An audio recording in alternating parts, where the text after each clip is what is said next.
102 Mandiri FM Cilegon, cemerlang di udara, membuka cakrawala. Assalamualaikum warahmatullahi wabarakatuh. Jumpa kembali Mitra Mandiri di M30 bareng Erik Islami, dan saat ini saya akan mengajak Anda untuk berbincang bersama Kepala Dinas Kesehatan Kota Cilegon, Ibu Dr. Gigi Ratih Purnamasari MKM. Assalamualaikum Ibu. Waalaikumsalam warahmatullahi wabarakatuh. Apa kabar Bu? Alhamdulillah baik. Bu. Salam sehat. Amin, mudah-mudahan. Nih sekarang nih Bu, ini kan mulai ramai lagi Omikron nih Bu ya. Iya. Tapi sebelum saya lebih jauh bertanya tentang itu, Bu, rasanya hampir 3 bulan lebih ini menjabat jadi Dinas Kesehatan, apa sih yang Ibu rasain? Sebetulnya saya berawalnya itu tanggal 3 September 2021. Oh, 3 bulan September November, juga ya? ya. Oh iya, oke. Jadi sudah berapa bulan ya? 4 bulan ya? 4 bulan. Sudah 4 bulan ya. Kenapa? Apa yang Ibu rasain sekarang ini di Dinas Kesehatan? Ya, alhamdulillah yang namanya amanah, ya saya tetap harus jalani seberat apapun perjalanan Dinas Kesehatan untuk terutama memerangi COVID-19 ya pada saat ini kan masih pandemi. Betul. Kita harus tetap semangat, bekerja sama secara tim, mudah-mudahan semua kendala-kendala bisa kita atasi. Amin, mudah-mudahan. Amin, amin. Ya Rabbal Nah, Alamin. Ibu, ini kan visi misi Pak Wali dan Pak Wakil kita juga ini untuk Dinas Kesehatan. Ini kan juga punya punya concern yang juga tinggi ya Bu tentang kesehatan di Kota Cilegon ini. Kalau boleh tahu nih Bu, di tahun 2022, apalagi dengan era pandemi yang masih belum berakhir nih Bu ya. Apa sih yang akan Ibu coba lakukan di tahun 2022 ini Bu? Kalau tahun 2022 yang pasti pertama kami tetap melaksanakan vaksinasi ya untuk usia 6 sampai 11 tahun. Kemudian vaksinasi untuk usia lanjut yang belum dosis 1, apalagi dosis 2 gitu ya. Kemudian untuk vaksinasi booster usia lanjut, artinya dia sudah lengkap vaksinasi ke-1 dan kedua, yang kemudian dia sudah 6 bulan harus di booster usia lanjut. Kemudian satu lagi vaksinasi booster untuk masyarakat umum. Jadi untuk vaksinasi tetap kita laksanakan di tahun 2022 ini. Kemudian setelah itu surveillance, ya surveillance. Artinya kita dalam saat pandemi COVID-19 ini, yang namanya vaksinasi, surveillance, pelayanan kesehatan kita harus tetap siap, siap dalam menghadapi pandemi COVID-19 ini. Jadi yang surveillance ini ketika ada orang yang positif, positif COVID-19, itu kita harus segera mencari kontak eratnya sebanyak 15 orang yang akan kita swab, nanti akan kita tes apakah dia positif atau tidak. Nah saat ini kan kita lagi melonjak ya kasus COVID-19. Terakhir ini kita sudah ada 171 yang 161 itu kita isolasi mandiri di rumah. Kemudian yang 10 itu ada di rumah sakit, di beberapa rumah sakit. Per hari ini di Kota Cilegon. Ya, tertanggal 1 kemarin. Nah, ini hari ini saya nanti dapat hari sore nanti. Berarti memang ini Omikron nih sudah mulai masuk ke Kota Cilegon bersama dengan varian Delta dan yang sebelumnya mungkin ya Bu ya, sudah mulai muncul lagi nih. Untuk kasus Omikron saya nyatakan belum ada di Kota Cilegon. Kami sudah mengirimkan sampel sebanyak 6 ya. Yang 1 sudah ada hasilnya karena dia duluan kita kirim ke pusat. Itu ada hasilnya negatif. Omikron. Kemudian yang 5 sampai dengan saat ini kita belum ada hasil, belum menerima hasilnya. Jadi untuk saat ini tidak ada kasus Omikron di Kota Cilegon. Belum, mudah-mudahan tidak ada. Amin. Amin.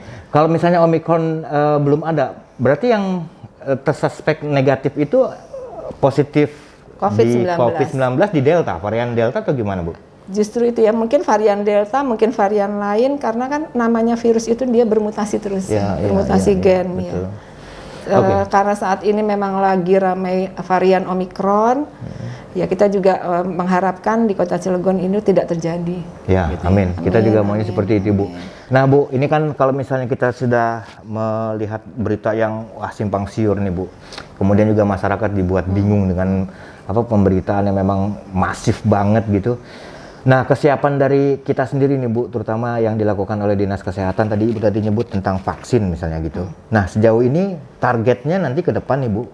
Vaksin-vaksin yang akan dilakukan oleh Dinas Kesehatan itu berapa banyak? Kemudian untuk siapa aja? Misalnya untuk anak-anak dimulainya kapan? Dan sekarang udah sejauh mana, Bu? Pertama untuk anak-anak ya, prioritas yang pada saat pertengahan Januari kita mulai, itu kita sasarannya ada 46.319 siswa SD ya, berarti usia 6 sampai 11 tahun. Sudah dimulai sejak udah berapa ini ya? Saya lupa tanggalnya. Pertengahan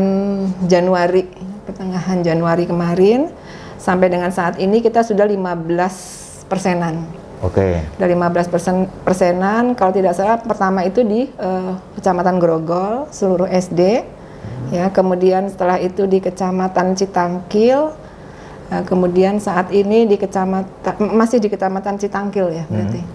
Targetnya berapa lama, Bu? Targetnya sebetulnya kita kemarin kan rapat ya dengan Dindik, koordinasi dengan Dindik, dengan kepolisian, dengan Kodim dan dengan lintas sektor yang lain. Itu terakhir tanggal 7 Maret. Ya. 2022. Akan tetapi tadi beberapa puskesmas menginginkan sebelum Maret mereka ingin melaksanakan gitu. Akhirnya saya iakan gitu. Oke, karena asal koordinasi dengan pihak sekolah. Iya. Karena ini juga kan menurut pemberitaan nih di pusat diperkirakan akhir Februari ini gelombang Omikron ini sampai puncak katanya Bu ya. Jadi memang itu banyak yang minta sampai maju ke bulan Februari mungkin kali ya Bu? Ya sebetulnya karena kemarin kan kita menjadwalkannya satu kecamatan, satu beres gitu. Kecamatan kemudian kecamatan yang lainnya. Nah kesini karena kecamatan yang tidak lagi melaksanakan itu dia juga ada waktu, akhirnya mereka juga minta dipercepat gitu biar sama nanti selesai di bulan Februari ini. Gitu. Oke, Bu, ini 6 sampai 11 berarti SD. Kalau yang SMP bagaimana, Bu? SMP kita sudah laksanakan di tahun lalu. Oh, SMP ya? SMA itu koordinasi dengan provinsi ya, karena kan sekolah SMA itu dari provinsi. Oke, jadi memang sekarang nih Dinas Kesehatan sudah persiapannya sudah memang benar-benar siap kota kita nih Bu ya untuk menghadapi Omikron ini Bu. Ya mudah-mudahan walaupun kita berharap tidak terjadi, tapi kita sudah mematangkan untuk persiapan itu. Bu, kalau misalnya boleh tahu persiapan yang dilakukan dalam rangka menghadapi yang konon Omikronnya lagi booming banget nih Bu. Dari Dinas Kesehatan apakah mulai mengaktifkan kembali atau melakukan persiapan Bu? Seperti misalnya kemarin ada tempat isolasi Trans Hotel misalnya gitu, mulai dipersiapkan lagi atau bagaimana Bu? Yang pertama kita sudah siap dari tahun lalu, kita memperluas rumah sakit yang melayani COVID. Yang tadinya hanya 3 rumah sakit, ya RSUD, RSKM, kemudian Kurnia. Kita tambah lagi dengan 3 rumah sakit, alhamdulillah, Rumah Sakit Hermina, Kota Cilegon, kemudian Rumah Sakit Citra Sundari, sama satu lagi Rumah Sakit Mutiara Bunda. Alhamdulillah untuk ketersediaan tempat tidur, alhamdulillah jadi bertambah gitu ya. Walaupun katanya kasus Omikron ini tidak separah separah dari kasus varian Delta. Kan tetapi kita tetap mempersiapkan segala sesuatunya, baik obat-obatan, baik di puskesmas maupun di rumah sakit. Kemudian oksigen juga tetap kita persiapkan. Saya kemarin mendata itu sekitar 4.000-an oksigen kita siap dari beberapa rumah sakit ya dan puskesmas. Kemudian tetap vaksinasi tetap berjalan karena intinya semua harus tervaksinasi. Apalagi yang belum dosis 1, dosis 2 nih usia lanjut. Nah, itu juga harus dikejar sama kita. Kemudian yang boosternya, kemudian anak sekolah, semua harus tervaksinasi. Tidak boleh tidak ada yang tervaksinasi karena itu adalah satu-satunya pelindung pelindung dari ketika virus itu masuk ke dalam tubuhnya. Jadi ada pertahanan lah. Ya, Bu, kalau misalnya boleh tahu juga yang belum tervaksinasi berapa persen kira-kira Bu di Cilegon ini? Kalau keseluruhan itu masyarakat umum sudah 84,93% sebetulnya. Udah tinggi jadi ya? tinggal Oke, di kota kita. Itu yang tapi ada juga satu lagi yang dengan kan kadang-kadang kita vaksinasi kemudian pikernya pakai tempat lain gitu ya. Itu kita sudah 92,36% sebetulnya. Tapi yang tercatat di KPCPEN yang di pusat itu kita pakainya yang 84,93%. Untuk usia lanjut, nah ini dosis 1 kita masih 48%. Iya, seharusnya kita sudah 60% gitu ya paling tidak. Ini kita itulah effort kita di sini. Kita harus bagaimana caranya usia lanjut yang belum memvaksinasi dosis 1 itu harus kita kejar, Pak. Kesulitannya di apa sih, Bu? Sebetulnya kita puskesmas ya, Babinsa, Babin Kamtipmas ya, kemudian dari BIN, dari pihak lainnya, kelurahan, kecamatan itu sudah banyak membantu. Akan tetapi masyarakat ini ternyata seandainya seperti ini, pernah ada ini sudah dipanggil sekian ratus orang, kita udah seneng nih. Usia lanjut kita nanti tervaksin 100-an gitu, 100-an lebih. Ternyata tuh yang hadir cuma 75 seperti itu. Yang lainnya mungkin masyarakat umum nggak apa-apa, tetap kita layani kalau memang dia belum vaksin ya, dosis 1 maupun dosis 2. Itu ternyata kendalanya banyak. Satu, yang mereka mempunyai komorbid. Itu sudah diberitahu silahkan datang ke RSUD Kota Cilegon dari Senin sampai dengan Jumat dari jam 8 sampai jam 2. Itu silahkan datang ke di sana namanya Gedung Pink istilahnya ya, di sana di rumah sakit. Silakan datang ke sana, nanti ada dokter spesialisnya. Dokter spesialisnya itu nanti akan memeriksa, begitu kata dokter spesialis vaksin langsung di situ juga divaksin. Akan tetapi mungkin yang seperti itu masih jarang yang mau datang. Iya. Karena mungkin kekhawatiran itu, Bu. Dia merasa dirinya komorbid, terus nggak bisa divaksin karena ketakutan ini itu mungkin. Tapi justru kan nanti ada dokter spesialisnya di sana, mereka sudah menyediakan waktu gitu, dokter RSUD Kota Cilegon. Kemudian untuk yang lainnya ya, maksudnya selain itu juga ada beberapa yang anaknya itu nggak membolehkan orang tuanya divaksin. Itu juga, itu mungkin kita harus gencar lagi nih sosialisasi bahwa justru yang masyarakat rentan itu yang termasuk mungkin usia lanjut itu kan rentan, Bang. Begitu dia terkena virus, kemungkinan dia lebih parah dari kita karena kan daya tahan tubuh mereka kan sudah tidak seperti yang masih muda dan lain sebagainya. Betul. Nah, itu justru mereka yang harus didahulukan itu sebetulnya. Didahulukan divaksinasi agar mereka juga seandainya ya dia tertular virus, dia mungkin tidak parah gitu. Seandainya dia belum divaksinasi kena terus punya komorbid pula lah itu. Yang kami takutkan kan justru nanti malah tidak tertolong dan lain sebagainya gitu. Betul. Nah, ketakutan ini kan banyak ya, Bu ya, tentang vaksinasi ini. Karena di beberapa media sosial juga mulai kembali nih misalnya penolakan terhadap vaksin. Padahal vaksin ini kan sebagai salah satu ikhtiar kita untuk bisa meredam laju dari vaksinasi. Kalau misalnya dari tokoh-tokoh atau dari ulama-ulama, Bu, dari Dinas Kesehatan diajakin juga nggak untuk membantu sosialisasi gitu? Di tingkat puskesmas mungkin mereka memang sudah bersama-sama ya dengan kecamatan, dengan kelurahan, karena kan puskesmas itu memang mensosialisasikannya juga dari mereka biasanya gitu. Dibantu dengan masyarakat yang lain lah gitu, yang memang bisa membantu untuk sosialisasi kayak kader kesehatan gitu ya. Mereka juga mensosialisasikan, Pak. Kadang-kadang kita juga memohon kepada mereka, tolong dong masyarakat mana usia lanjut yang memang belum divaksin, coba tolong di mana rumahnya dan sebagainya. Kan mereka juga sambil bersosialisasi gitu. Jadi kita nanti door to door itu dibawa oleh mereka. Betul. Vaksinasi, tapi yang namanya door to door itu mungkin hanya 20-30 Pak sehari. Tidak banyak gitu yang dihasilkan gitu. Ya. Dan kami di Radio Mandiri sih siap juga Bu membantu Dinas Kesehatan untuk mensosialisasikan ini. Nah, pertanyaan selanjutnya nih Bu, yang kalau misalnya ngelihat dari kejadian kemarin itu kan, terutama misalnya ini yang positif misalnya dinas puskesmas, tenaga kesehatan yang ada di puskesmas sendiri nih tiba-tiba tutup misalnya hanya gara-gara tenaga kesehatannya ada 1-2 orang yang terindikasi positif gitu. Ada langkah-langkah apa nih Bu yang di tahun 2022 ini yang Ibu akan lakukan kalau misalnya di puskesmas ini ditemukan lagi misalnya ada tenaga kesehatan yang terinfeksi positif, gimana tuh Bu? Kalau seandainya mereka ada yang positif, yang sudah pasti nomor 1 yang kontak erat sama mereka itu harus diperiksa, harus di swab. Dan swabnya kalau bisa tuh mungkin antigen dulu boleh, setelah itu tetap harus PCR gitu. Nah pada saat kan puskesmas tuh kadang-kadang kecil ya tempatnya. Tidak seperti mungkin kalau kantor yang lain, ring satunya hanya di sini gitu, di sini yang di sana udah ring 2 sudah nggak terlalu kontak gitu.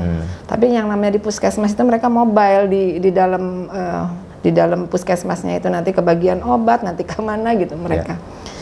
Nah itu yang memang tadi juga kita bicarakan, seandainya kontak eratnya banyak, mereka lagi sedang di swab, kan mereka juga tidak boleh kesana kemari nih Pak. Tidak boleh kesana kemari. Jadi menunggu hasil itu mereka memang harus di rumah. Menunggu hasil bahwa dia itu positif atau tidak. Nah ketika sampai dengan 50 itu memang sudah harus 50% lah istilahnya. 50% mereka ternyata positif atau terpapar atau kontak erat. Ya kita masih bisa pelayanan sedikit ya dengan sedikit orang gitu. Tapi ketika ada hari-hari tertentu kayak tadi puskesmas Pulau Merak bilang, saya nggak bisa kalau Kamis. Kamis itu kami tidak bisa tutup gitu. Karena memang ternyata di hari itu mereka ada pelayanan yang khusus untuk penyakit tidak menular dan sebagainya. Nah itu bagaimana dia bilang gitu. Ya kalau seandainya memang di tempat tersebut positif, jangan lagi mereka juga menularkan ke orang lain kan gitu ya Pak.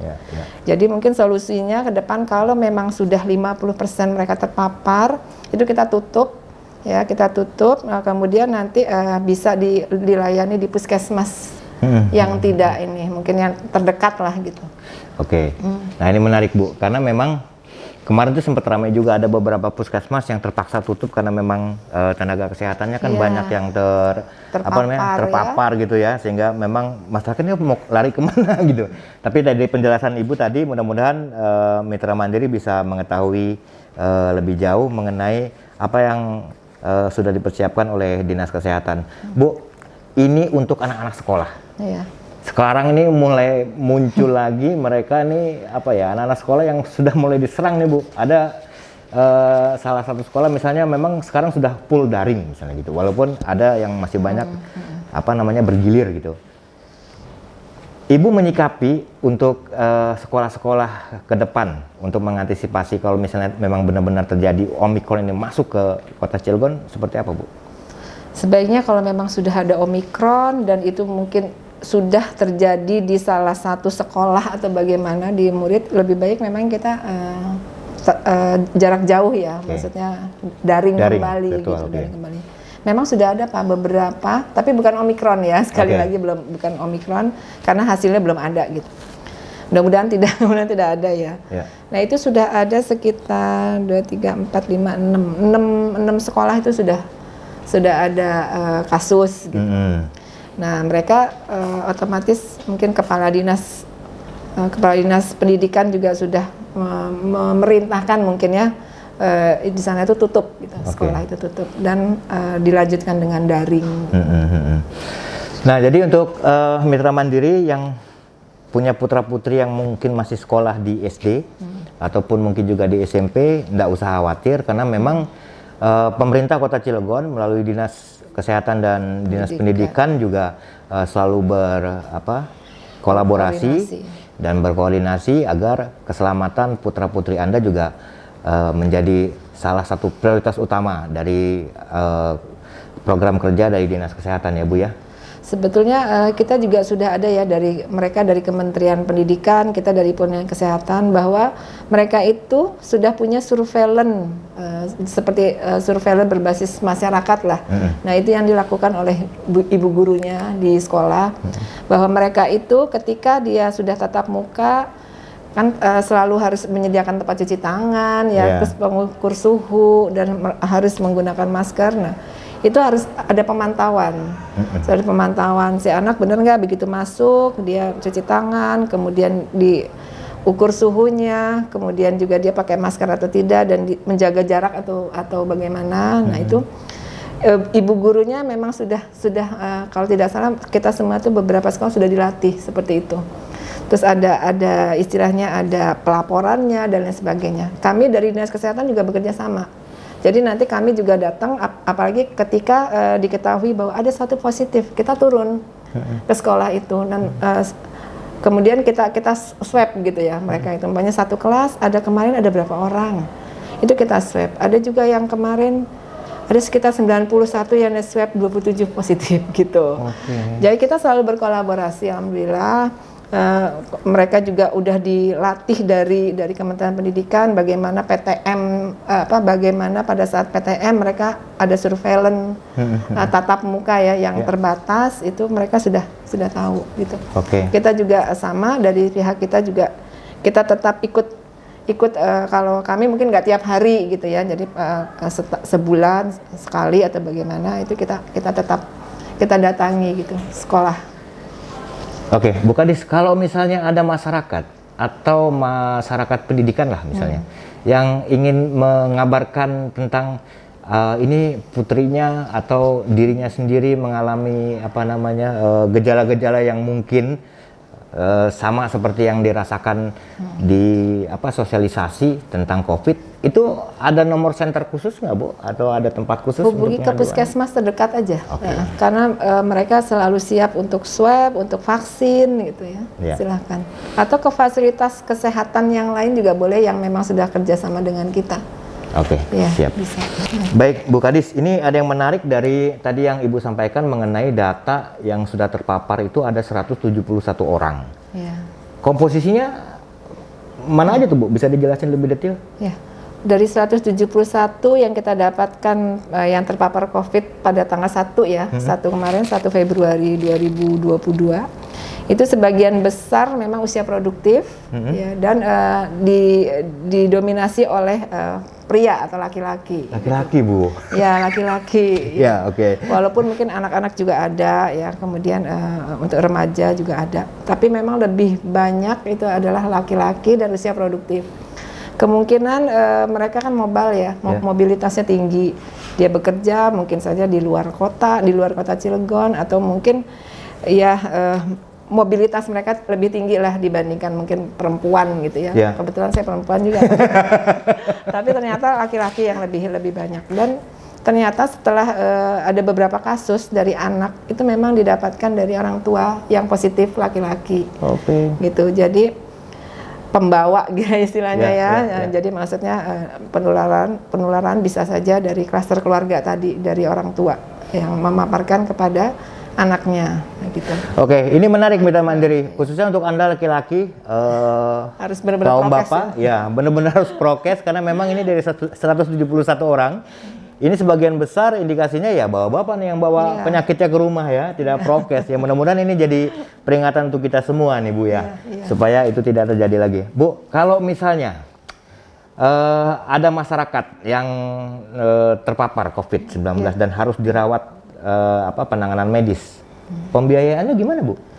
Kalau di rumah sakit, alhamdulillah bisa diklaimkan melalui Kementerian Kesehatan, Pak. Mereka yang sudah mempunyai SK ya, mungkin kami kan tadi ada 6 rumah sakit sudah punya SK dari Wali Kota Cilegon. Nah itu kita kirimkan ya ke Kementerian Kesehatan. Jadi mereka terdaftar dan ketika ada masyarakat yang memang dirawat di rumah sakit tersebut, mereka bisa mengklaimkan ke Kementerian Kesehatan. Dalam arti masyarakat tidak dipungut biaya, gratis ya Bu? Iya, gratis. Oke, jadi untuk mitra mandiri yang memang terpapar, semua pembiayaan ditanggung oleh negara gratis, tanpa sepeser pun ditarik ya Bu ya? Iya. Begitu. Baik Bu, terima kasih banyak ini Bu atas bincang-bincang menariknya ini, dan sebagai closing statement Bu, mungkin Ibu bisa sampaikan untuk masyarakat Kota Cilegon yang melihat podcast kita sore ini. Silakan Bu.